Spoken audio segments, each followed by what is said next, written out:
Salut à tous, c'est BizBiz. Alors aujourd'hui l'épisode 118 du Zap Image. Comme d'habitude je vous mets des images de foot d'actualité ou des images anciennes. On en parle un peu et c'est parti.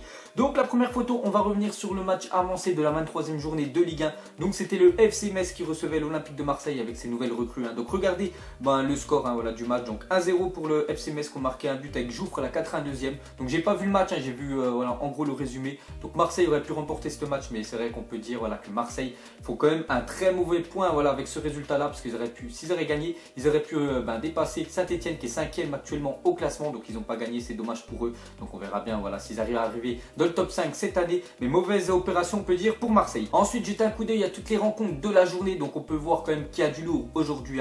Donc ce soir déjà à 20 h il y a le match de la 3e, surtout pour la 3e place de la Coupe d'Afrique des Nations. Donc c'est Burkina Faso face au Ghana. N'oubliez pas que demain la finale c'est Égypte face au Cameroun, c'est à 20 h. Sinon en Ligue 1 à 17 h, donc là actuellement normalement le match est en train de se jouer, donc c'est Monaco face à l'EGC Nice. On voit que ce soir le PSG se rend à Dijon à 20 h. Sinon en autre gros match, on peut voir qu'il y a Chelsea Arsenal, c'était à 13 h 30. Donc bien sûr le match est terminé, comme j'ai fait la vidéo le matin, on ne sait pas, je sais pas bien sûr le score qu'il y a eu. Sinon en Bundesliga il y a un Dortmund face à Leipzig, le surprenant on peut dire promu Leipzig qui est actuellement 2e. Ils se rendent à Dortmund, à leur ambiance ultra chaude. Donc on verra bien sûr, je vous ferai un petit débrief demain de toutes ces rencontres là. Ensuite les gars, on va ouvrir rapidement la page transfert, parce qu'il y a encore des rumeurs transfert les gars, mais maintenant les transferts c'est fini, mais ce sera pour le prochain mercato, le mercato estival. Donc on voit que Dortmund serait prêt à payer la clause de rachat 50 millions pour Inaki Williams durant le mercato de cet été. Donc Inaki Williams les gars, c'est un joueur de l'Athletic Bilbao et qui est très fort, c'est un espagnol qui est très bon, je pense en plus tous ceux qui jouent à FIFA, je pense vous connaissez ce joueur là qui est très rapide, donc il serait apte à l'acheter 50 millions et serait surtout pour remplacer Aubameyang, parce que comme je l'ai dit, Aubameyang risque de partir l'été prochain. Il veut passer un palier, il veut partir de Dortmund, on ne sait pas encore le club où il veut aller, donc ce serait pour remplacer bien sûr Aubameyang sur rachat de Inaki Williams. Ensuite on va parler d'Alexandre Lacazette. Donc mauvaise nouvelle pour les supporters lyonnais, parce que Lacazette les gars, l'année prochaine il risque vraiment de partir de Lyon. Il pourrait rester à Lyon si vraiment l'Olympique Lyonnais arriverait à se qualifier pour la prochaine Ligue des Champions. Donc en fait pour se qualifier la Ligue des Champions, soit vous gagnez la Ligue des Champions, donc cette année ils sont déjà éliminés, ou sinon vu qu'ils sont en Ligue 1 il faut qu'ils arrivent soit dans les deux premiers, ça va être compliqué parce que Nice, Monaco et le PSG ont quand même pas mal de points je crois d'avance sur Lyon, ou sinon il faut qu'ils arrivent 3e et en passant les barrages. Donc on verra bien, mais normalement Alexandre Lacazette il partirait de Lyon pour jouer dans un plus gros club. Et il a surtout dit il faudrait qu'il joue dans un club où il ait sa place, il ne pourrait pas aller dans un club bien sûr où il serait remplaçant, tirer le banc, ça lui irait pas du tout. Donc il va regarder toutes les propositions des clubs qui vont lui proposer et il risque, c'est pratiquement sûr à 80% que Lacazette sa dernière année à Lyon, à part si vraiment Lyon font vraiment une fin de championnat monstrueuse et arrivent à se qualifier pour la Ligue des Champions. Là il y aurait peut-être moyen qu'il reste, mais normalement Lacazette les gars il va partir. Ensuite les gars, une photo de Ronaldinho. Donc hier dans l'ancien Zap Image je vous avais dit que Ronaldinho devenait l'ambassadeur du FC Barcelone, donc regardez-le avec le nouveau maillot de cette année du Barça. Donc toujours bien sûr Ronaldinho, je kiffe parler de lui parce que les gars c'est vraiment un monstre, il n'y a rien à dire. Ensuite une photo 6 légendes, donc regardez ce match, donc c'était un classico. Donc on voit Real Madrid face au Barça, on voit Ronaldinho, encore lui les gars, tirer un coup franc, mais regardez le mur du Real Madrid monstrueux. On voit Ronaldo à gauche, Guti, on voit David Beckham, Zidane et Roberto Carlos. Donc voilà, 6 footballeurs, 6 légendes, il n'y a rien à dire les gars, c'était vraiment il y a quelques années, c'est le classico entre le Real et le Barça, c'était quelque chose. Ensuite on va parler de la MSN, donc Messi, Suarez, Neymar. Donc cette année ça va un petit peu moins bien pour un des trois, donc Messi lui toujours au top, de toute façon tant qu'il jouera au foot, Messi il arrivera toujours à faire des trucs de malade dans le foot. Donc 30 buts cette saison. Suarez la même chose, un attaquant, toujours lui, tu le retrouves dans la surface, un renard, il te met le but n'importe comment, mais elle au fond des filets. Mais cette année c'est Neymar qui fait actuellement sa plus mauvaise début de saison depuis qu'il est pro. Donc ça fait quand même quelque chose pas super pour lui. Donc regardez, il a mis actuellement que 9 buts, donc par rapport à Messi qu'on a mis 30, Suarez 22, Neymar 9. On va dire que c'est le point faible entre ces trois là. Mais bon, avec Neymar les gars, à tout moment il peut débloquer un match, débloquer une situation, mais on voit quand même que cette année c'est pas le top pour lui. Ensuite on va revenir quelques années en arrière et on va parler de la Coupe du Monde aux États-Unis en 1994. Donc regardez, c'était la finale, donc c'était en Italie face au Brésil. Donc il y a eu 0-0 aussi après les prolongations, et en fait le Brésil avait gagné 5-4 au tir au but tout simplement. En fait c'était Baggio, l'ancienne légende de l'Italie, qui avait tiré son penalty à côté. Pourtant il avait fait tout le mondial, voilà, c'était le meilleur joueur italien et à la finale voilà, il avait déçu. Enfin c'est pas qu'il avait déçu mais c'est juste qu'il avait loupé son penalty. Et voilà, après cette victoire là c'était le 4e titre mondial du Brésil, donc regardez ce stade qui avait quand même une capacité de 91 000 places, donc énorme stade bien sûr, aux États-Unis. Ensuite on va parler de Cristiano Ronaldo. Donc le magazine Forbes vient de publier le classement des sportifs les mieux payés en 2016. Donc CR7 occupe la première place. Donc regardez, en fait c'est tous les sports confondus les gars. Donc on voit le top 5, Ronaldo 81,7 millions d'euros. Donc après c'est pas son salaire bien sûr que le footballeur, c'est son salaire voilà, avec les pubs, enfin déjà avec le foot bien sûr, avec les pubs parce que Ronaldo est sponsorisé de partout voilà, avec Nike, avec le truc de poker. Donc on voit que voilà c'est lui enfin le sportif le mieux payé au monde à 81 millions, vous vous rendez compte. Après bien sûr il a encore plein de trucs à côté,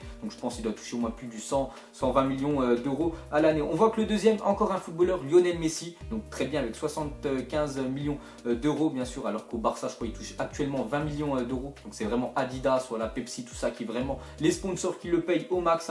Le troisième, LeBron James, bon après ça c'est du basket, Federer c'est du tennis et Kevin Durant c'est du basket. Donc regardez le top 5 bien sûr des sportifs les mieux payés au monde. Ensuite les gars on va continuer avec Ronaldo. Regardez le jet privé de Ronaldo, donc il s'agit d'un Gulfstream G200 bimoteur. Regardez ce qu'il comporte, c'est vraiment voilà, un palace.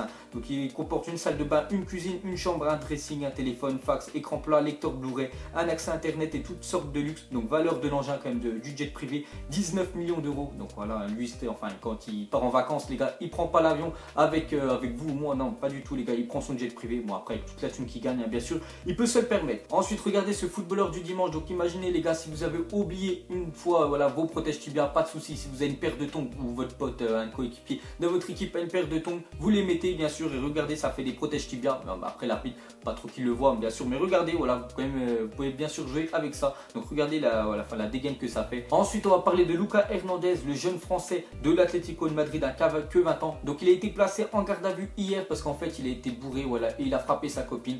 Et en fait le football espagnol, voilà, toute la presse, ils ont remonté des tweets qu'il avait mis en décembre 2011 et regardez en fait comment il insultait Piqué et sa femme qui est Shakira, pour ceux qui ne savent pas, Shakira la chanteuse. Donc en fait il a dit que c'était une puta, donc bien sûr vous comprenez ce qu'il a dit. Donc c'est vrai que lui il y va pas de main morte. Ensuite on va parler de Bassogog. Donc j'avais parlé de lui déjà il y a quelques temps dans un Zap Image, j'avais dit que ce footballeur là il avait que 21 ans, regardez-le, c'est le footballeur à gauche. En fait il a été élu homme du match de Cameroun-Ghana et en fait regardez sa tête, c'est vrai que pour moi les gars il les fait pas les 21 ans, il fait voilà, peut-être 15 ans de plus, au moins 35 ans, mais regardez il a été élu homme du match Cameroun face au Ghana et demain bien sûr il fera la finale face à l'Egypte, donc bonne chance à lui. Ensuite on va parler de Draxler, la nouvelle recrue du PSG qui fait un début de saison là avec le PSG depuis qu'il est arrivé, monstrueux. Je crois qu'il a mis 5 buts en 4 matchs avec Paris. Donc il y a un journaliste qui lui a demandé s'il voulait, voilà, s'il aimerait bien qu'il y ait un coéquipier voilà, de la Mannschaft, donc bien sûr de l'équipe allemande, rejoigne le PSG, et il a dit s'il veut venir il est bienvenu. Donc il parlait en fait de Mesut Özil, voilà, s'il a dit c'est Mesut Özil aimerait bien venir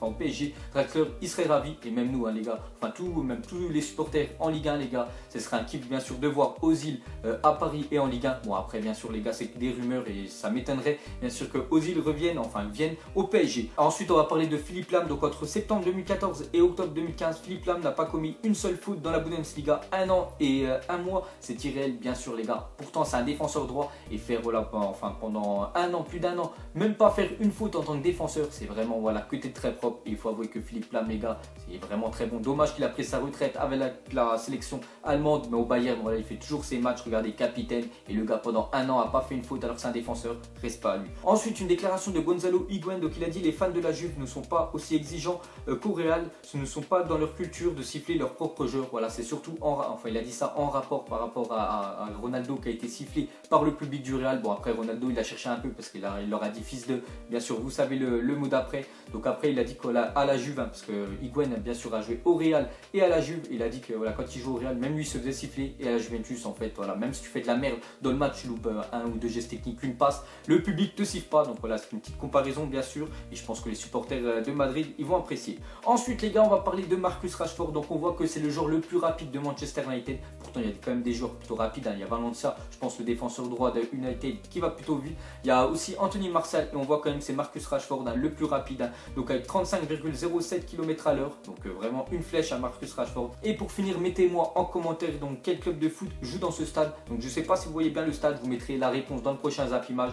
Et après, si vous trouvez les gars, enfin ceux qui suivent vraiment le foot, vous allez trouver, hein, parce qu'on voit des petits indices quand même. Donc mettez-moi en commentaire, je vous dirai ça dans le prochain Zap Image. Donc voilà les gars, la fin du Zap Image 118. Donc ça vous a plu, un petit like et je vous ferai l'épisode 119 soit demain ou soit lundi. Allez, je vous laisse à la prochaine. Ciao tout.